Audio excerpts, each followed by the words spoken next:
This sardine bread was yummy. It was spicy as well. If you need a breakfast idea or you just need something to snack on, go for this. You will thank me for this recipe. If you are new here, you are welcome. If you are a returning subscriber, you are amazing. Let me quickly show you how I made this yumminess. I prepared my baking pans. This is because I'll be using them to bake this bread. This way, once the bread is done, it will come off easily. Just the same way you will prepare your pan for cake. Apply some butter or margarine, then sprinkle some flour. Make sure you dust it properly so that it touches every part. Set that aside. Next, we'll be proofing the yeast. This is because I used active yeast. If you are using instant yeast, there will be no need for this. You will simply add the yeast with your dry ingredients. If you'll be using active yeast just like me, make sure you proof your yeast before adding them to the rest of the ingredients. Set this aside for about 10 minutes. Next, I sifted my flour. This is something I love to do whenever I'm working with flour, whether it is cooking or baking. I won't just be incorporating air, I will also be eliminating lumps and possibly deaths. Once this is done, I will add a pinch of salt to the flour. Next is the sugar.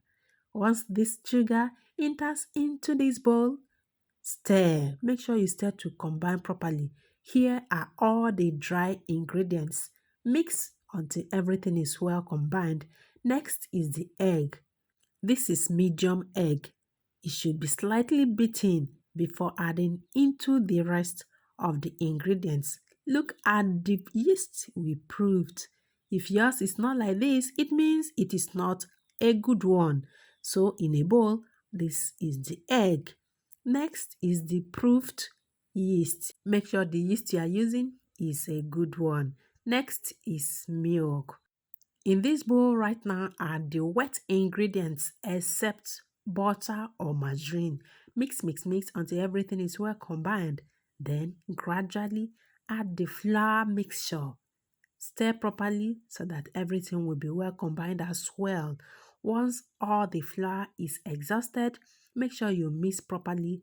Then we'll be introducing the butter or margarine. I used margarine. You can also use butter as well. In one of my recipes, I used the oil from the sardine. I didn't use butter. I didn't use margarine. I used the oil from the sardine, and I can tell you we had a very good sardine bread. If you can try this, go ahead. Mix until everything is well combined. Then I will be rubbing this with oil. This is to prevent it from getting dry. We'll be leaving this for about 1 hour.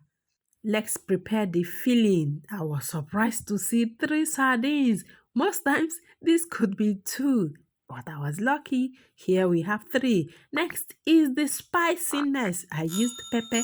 For this purpose, this is atarodo. You can roughly blend or simply grate it. Add this to the sardines. Make sure the sardine oil is well drained. Look at the onion powder.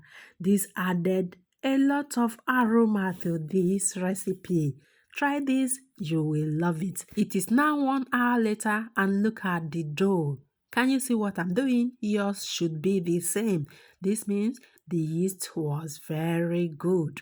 I will simply knead this and then go ahead to cut it into 6 places. Depending on what shape you want to make, you can cut about 6 less or even more. If you want to make a bread loaf, you may need less. If you want to make rolls just like me, you can go ahead and make it just like so. I'll be adding just a little sardine mixture into this dough. Then make sure everything is well covered so that when you start baking, some of this won't be popping out, okay? Make sure they are well covered. Look at that. I will illustrate with just one more. Look at that. I added the sardine mixture. Then I will use my bare hands and of course my fingers to make sure everything is well covered.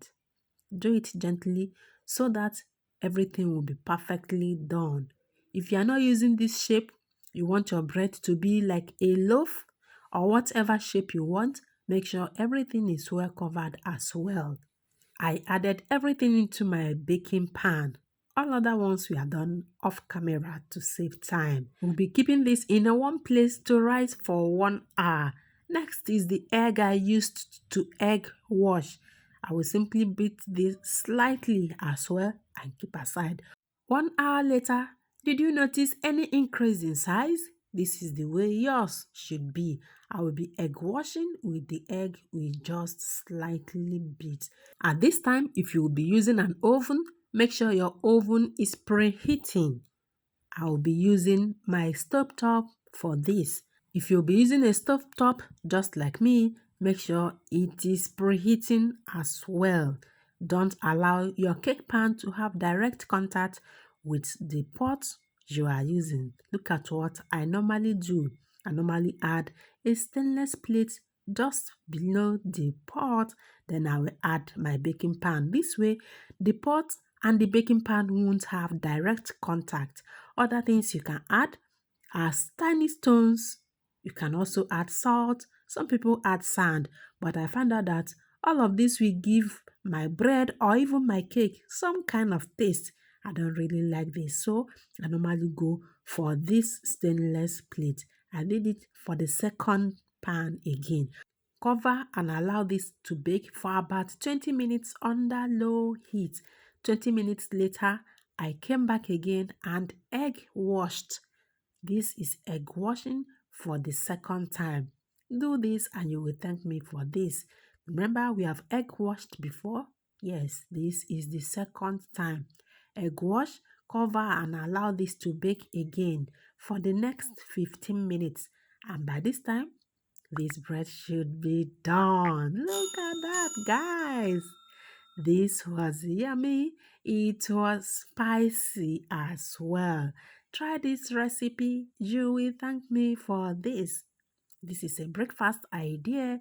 You can also use this just when you want something to snack on. The pepper that was added to this recipe is the game changer.